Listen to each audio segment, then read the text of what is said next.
السلام علیکم بچوں، آج ہم 7ویں جماعت کی سائنس کی درسی کتاب کا پہلا سبق جانداروں کی دنیا، توافق اور جماعت بندی پڑھیں گے۔ بچوں، زمین پر کئی قسم کی نباتات موجود ہیں۔ چند نباتات میں مختلف رنگ کے پھول کھلتے ہیں۔ کچھ نباتات پانی میں پائی جاتی ہیں تو کچھ پانی سے محروم ریگستان میں اگتی ہیں۔ کچھ نباتات خوردبین کے بغیر نظر نہیں آتی، جبکہ کچھ بہت بڑی ہوتی ہیں۔ کچھ نباتات برفانی علاقوں ہی میں پائی جاتی ہیں۔ نباتات کی طرح حیوانات میں بھی تنوع مطلب فرق پایا جاتا ہے۔ کچھ یک خلوی تو کچھ کثیر خلوی، کچھ فکری تو کچھ غیر فکری ہوتے ہیں۔ اسی طرح آبی، بری، جل تھلیے، فضائی، رینگنے والے، اس طرح کئی قسم کے حیوانات سے ہماری دنیا بھری ہوئی ہے۔ ایسے ماحول کو دیکھ کر یہ سوال پیدا ہوتا ہے کہ جانداروں میں اس قدر تنوع کس وجہ سے پیدا ہوا ہوگا؟ تو بچوں، یہ فرق کس وجہ سے پیدا ہوا ہوگا، اس کے بارے میں ہم آگے پڑھیں گے۔ توافق، ایڈاپٹیشن۔ ہر جاندار جس ماحول میں رہتا ہے، اس سے مطابقت قائم کرنے کے لیے اس کے جسمانی اعضاء اور زندہ رہنے کے طریقے میں وقت کے ساتھ ساتھ ہونے والی تبدیلی کو توافق کہتے ہیں۔ سمجھ میں آیا بچوں؟ ہر جاندار جس ماحول میں رہتا ہے اس سے مطابقت قائم کرنے کے لیے اس کے جسمانی اعضاء اور زندہ رہنے کے طریقے میں وقت کے ساتھ ساتھ ہونے والی تبدیلی کو توافق کہتے ہیں۔ آبی نباتات میں توافق۔ اب آبی نباتات میں توافق کس طرح سے ہوتا ہے؟ آبی ذخائر میں پائی جانے والی نباتات میں چند نباتات کی جڑیں تہ نشین مٹی میں مضبوطی سے گڑی ہوئی ہوتی ہیں۔ ان کے تنے پانی میں ڈوبے ہوئے ہوتے ہیں، جبکہ پتے اور پھول پانی پر تیرتے رہتے ہیں۔ کچھ نباتات جڑوں کے ساتھ پانی پر تیرتی ہیں۔ پانی کی تہہ میں دیکھنے پر وہاں بھی کچھ نباتات نظر آتی ہیں، جیسے کہ آپ نے بچوں کنول کا پھول دیکھا ہوگا، اس کی ڈنٹل جو ہے وہ پانی کے اندر ہوتی ہے۔ کنول، آبی سنبل جیسی نباتات کے ڈنٹل نرم، کھوکھلے اور لچکدار ہوتے ہیں۔ اکثر آبی نباتات کے پتوں اور تنوں پر پتلی مومی تہہ پائی جاتی ہے۔ کچھ نباتات کے پتے کم چوڑے، فیتے جیسے پتلے ہوتے ہیں، اس لیے یہ نباتات پانی کے تیز بہاؤ کو برداشت کر سکتے ہیں۔ پتوں کے ڈنٹل اور تنوں میں پائے جانے والے ہوا کے کھانے ان نباتات کو تیرنے میں مدد دیتے ہیں۔ ریگستانی علاقوں کی نباتات میں توافق۔ ریگستان میں جو نباتات پائے جاتے ہیں بچوں، ان میں وہاں کے ماحول کے مطابق جو نشو نما پانے کی کیسی صلاحیت ہوتی ہے، یہ ہم پڑھیں گے اس میں۔ ریگستانی پودوں میں پتے نہیں پائے جاتے، یا وہ بہت چھوٹے اور سوئی نما ہوتے ہیں، یا کانٹوں میں تبدیل ہو جاتے ہیں۔ اس ساخت کی وجہ سے ان کے جسم کا پانی بہت معمولی مقدار میں بھاپ کی شکل میں خارج ہوتا ہے۔ تنا پانی اور غذا کا ذخیرہ کرتا ہے، اس لیے وہ موٹا ہو جاتا ہے۔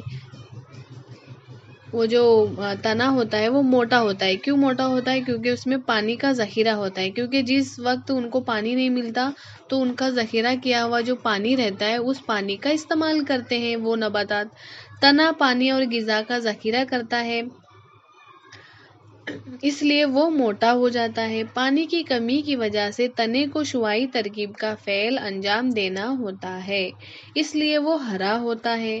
پودوں کی جڑیں پانی کی تلاش میں زمین کے اندر خوب گہرائی تک جاتی ہیں، جبکہ کچھ جڑیں دور تک پھیل جاتی ہیں۔ ان نباتات کے تنوں پر بھی مومی مادے کی موٹی تہہ پائی جاتی ہے۔ تو اس طرح سے بچوں ریگستان میں جو ہے وہ پودے نباتات اس طرح سے نشو نما پاتے ہیں۔ اب ہم پڑھیں گے برفانی علاقوں کی نباتات میں توافق، ایڈاپٹیشن کس طرح ہوتا ہے۔ बर्फानी इलाकों की नबातात की टहनियाँ नीचे झुकी होने से इनको क्या फ़ायदा होता है? बर्फानी इलाकों की अहम नबातात में देवदार, सनोबर जैसे मखरूती दरख्त शामिल है। मखरूती मतलब जोकर की टोपी की नुमा रहते हैं। इनकी साख्त मखरूती होती है, झुकी हुई होती है। टहनियाँ नीचे झुकी हुई होती हैं। इन इलाकों में खूब बर्फ गिरती है और सर्दी भी ज़्यादा होती है। मखरूती साख्त की वजह से इन नबातात पर बर्फ जमा नहीं होती और इनकी छाल मोटी होने की वजह से वो सर्दी बर्दाश्त कर पाती है ना बच्चों। इनकी शक्ल मखरूती होने की वजह से इन नबातात पर बर्फ जमा नहीं होती, फिसलाहट होने की वजह से, झुके हुए होने की वजह से इन जो बर्फ जमा होती है वो नीचे गिर जाती है और छाल मोटी होने की वजह से वो वहाँ की सर्दी को आसानी से बर्दाश्त कर लेती है।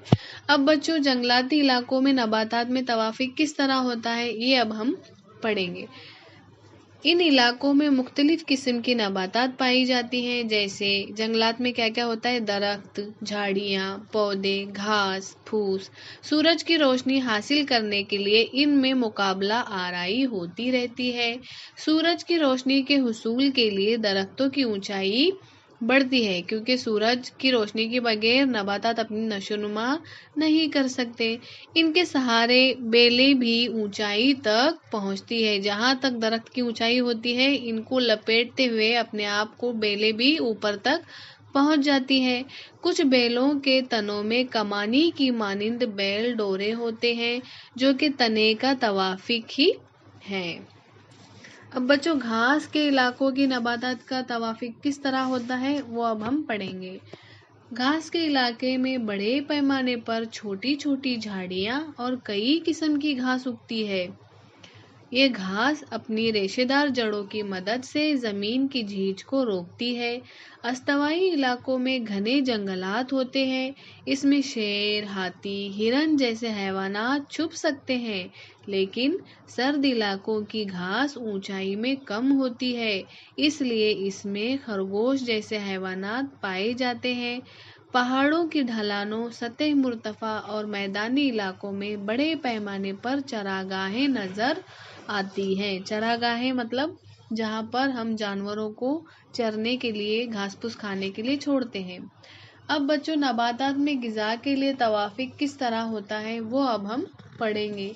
ज़मीन पर पाई जाने वाली अक्सर नबातात ज़मीन में पैवस्त और खुद कफील होती हैं, लेकिन अमर बैल जैसी चंद नबातात गैर कफील होती हैं।